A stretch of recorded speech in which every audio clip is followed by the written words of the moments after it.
Hello there, two-stroke turbo fans. Welcome back to the channel. Welcome back to everything good in automotive world. You know, it's funny, I'm replacing the fuel lines on this 1971 Honda Z600. We've had a pesky fuel leak at the fuel pump tray there underneath the car, so I'm routing some new lines, new filter, and I thought, oh, let me pet the dog. This is Stella, my shop dog. I didn't use her in the introduction.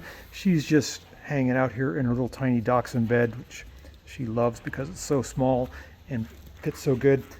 Getting back to the video and why I'm pursuing this video, part of me being a mechanic for 40 years is being diligent in my work. And there's just sometimes there's things that go on my mind. I'm working on this car, let's say, replacing the fuel lines, like I just said. Thinking, okay, how can I make this better? I should probably replace the fuel line up there too, because it's the same age. Being these ones were leaking, that should be. And I was like, on my van, my little Changling Wang van, I know that's a funny name, my Chinese van, last week, the oil filter popped off 1.5 miles out from my shop. And I'm like, why did that happen? It's the same oil filter that I had on there, except it was an off-brand. So that got me thinking. I'm like, I'm afraid to drive this thing now because I put the same off-brand oil filter back on. I'm like, well, that's a recipe for disaster. It didn't have as many turns. It had less turns. Like usually when you screw an oil filter on, you get 3 turns before it seals. I did not double gasket it. I know better than that. I've been doing this for a while. It's not my first rodeo, but I'm just uneasy. So I put the replacement oil filter on and I gave it a good crank and I drove it around the block, and you can see it right there. You see that white thing right there? You see the light right there? That's it. It hangs kind of low, and some people are like, well, maybe somebody knocked it off or some debris hit it. That doesn't really happen. It's still got 12 inches. Anyway, I put it on there, put some new oil in it. Everything's fine. Drove it around the block, floored it in 4th gear for a couple things, seeing if it would pop off. Even carried a secondary oil filter with me. I got a spare one and a jug of oil just in case it happens again, but I don't want to be carrying around an extra oil filter not knowing when it's going to blow off. That's just uncool. It's unprofessional. It's just like, so it's bothering me. It's eating on my brain. So I'm like, okay, let's figure this out. So come on over here. Let me show you something. I found the old oil filter that was on the vehicle. This is a couple years old. It's a Wix 51356, which is the same as a Honda Odyssey. I changed it in 2018, so it's been on there a while. I figured it needed to be changed. That's 7 years since I've changed the oil in the old van.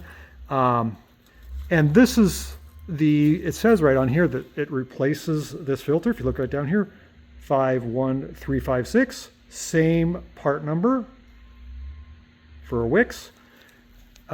This is a $10 oil filter. This is a $3 oil filter. So I bought a case of these thinking, oh, it can save some money. You know what? I think I figured out my problem. So I got a flat edge here. I'm going to set it across the top of the oil filter. I've got my Chinese calipers here, and I'm going to run the little thing down to see how much. So I've got about 17 thousandths. I'll do the same for the cheap oil filter. 31 thousandths, almost double. I think that's my problem, is that the threads engage much sooner. I probably get probably an extra turn or 2 on this, whereas this one, it's more recessed. I don't know why they make them like that, but I'm putting a Wix back on it, and I think it'll be good. At least it'll satisfy my curiosity and hopefully not lose my engine. So that was the video of today. I just kept thinking, so I dug this out of the trash, and I was like, I gotta prove to myself what went wrong. Everything else looks the same. It's still the 20 pitch, not the same capacity, but the same sealing thing, except the seal is a lot thinner here. I'm gonna stick with the Wix. This looks like it's got a good check valve in it. And for the extra $8, $7, not blowing up your engine, I'm gonna stick with the quality oil filter. So that's the plan.